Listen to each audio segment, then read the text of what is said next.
ધારી તાલુકાના કોંગ્રેસ પ્રમુખ રવિ હિરાણીએ નગરપાલિકા કામ ન થતા હોવાના લીધે નગરપાલિકા ખાતે સર્વ જનતાને સાથે રાખીને મામલતદાર કચેરી ખાતે આવેદનપત્ર પાઠવ્યું।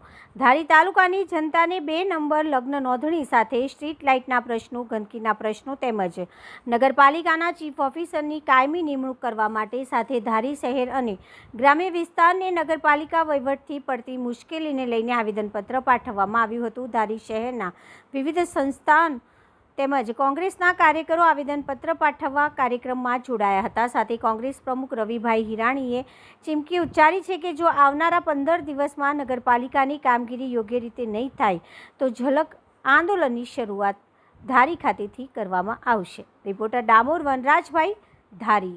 વટહુકમ દ્વારા ધારીને નગરપાલિકા બનાવવામાં આવી છે। 4 પંચાયતો ભેળવી અને વટહુકમથી જે નગરપાલિકા થઈ છે એ નગરપાલિકાના અંતર્ગત આવતા જે પોર્ટલોને કામગીરી છે એની અંદર સદંતર જે ધાંધિયા ચાલી રહ્યા છે એના વિરોધની અંદર અમે આવેદનપત્રો માટે પહેલાં નગરપાલિકામાં ગયા હતા અને 2 નંબરના મુદ્દાઓને લઈને પ્રાંતની અંદર ગયા હતા। જ્યારે નગરપાલિકા જે ધારી છે એની અંદર તમારે લગ્ન નોંધણી પોર્ટલ, બિન ખેતીનું પોર્ટલ, સબ પ્લોટિંગના પોર્ટલ, આવા જે પોર્ટલો 15 દિવસની અંદર ચાલુ થવા જોઈએ, 7 મહિના પછી પણ ચાલુ થયા નથી। કાયમી ચીફ ઓફિસરની માંગણી છે, ચીફ ઓફિસર સાહેબ અઠવાડિયામાં 2 વખત આવે છે, કાયમી ચીફ ઓફિસર મળે તેવી માંગણી છે।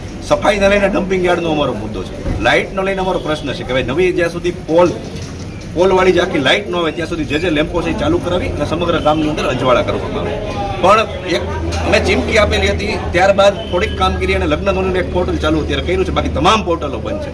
સબ પ્લોટિંગને લીધે ઘણા બધા કામ અટકે છે। પ્રોપર્ટી કાર્ડ કઢાવવું હોય તો પહેલી પુરાવો સબ પ્લોટિંગનો છે તો પ્રોપર્ટી કાર્ડ નીકળે કે પછી પ્રાંત સાહેબની અંદર અમે જે મુદ્દાની રજૂઆત કરી છે એ 2 નંબરને લઈને કરી છે કે ભાઈ 2 નંબર છે એનું ટેબલ ચાલુ રહે અને ચાલુ રહે જ।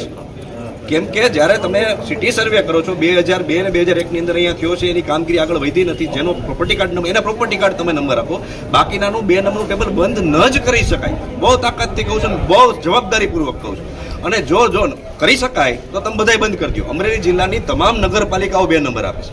આ 2 નંબરનો એક એવો પુરાવો છે જે લોન કેસની અંદર, વારસાઈની અંદર કે પછી અત્યારે અમુક ધારી ગામની અંદર મકાનો બન્યા છે, મકાનોને 2 નંબર ન મળવાથી એને કનેક્શન નથી આવતું લાઇટનું।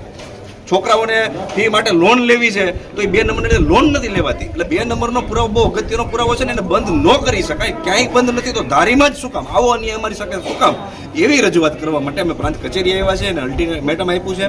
ધારી પોલીસ દ્વારા ધરણાનો અમારો કાર્યક્રમ હતો, એને નેગેટિવ અભિપ્રાય આપ્યો છે કે કાયદો અને વ્યવસ્થા ખોરવાઈ જાય છે એટલે અમને ગુંડા તત્વોમાં ગણીને અમને આપેલી નથી। પ્રાંત સાહેબને અમે રજૂઆત કરીએ છીએ, સાહેબ ગાંધી ચિંધ્યા માર્ગે અમને આંદોલન કરતા આવડે છે, 15 દિવસની અંદર નહીં થાય તો અમે આંદોલન ઉપર ઉતરીશું અને પોલીસ કેસ કરશે અમારી ઉપર કે જેલમાં પૂરશે તો એ અમારી તૈયારી છે।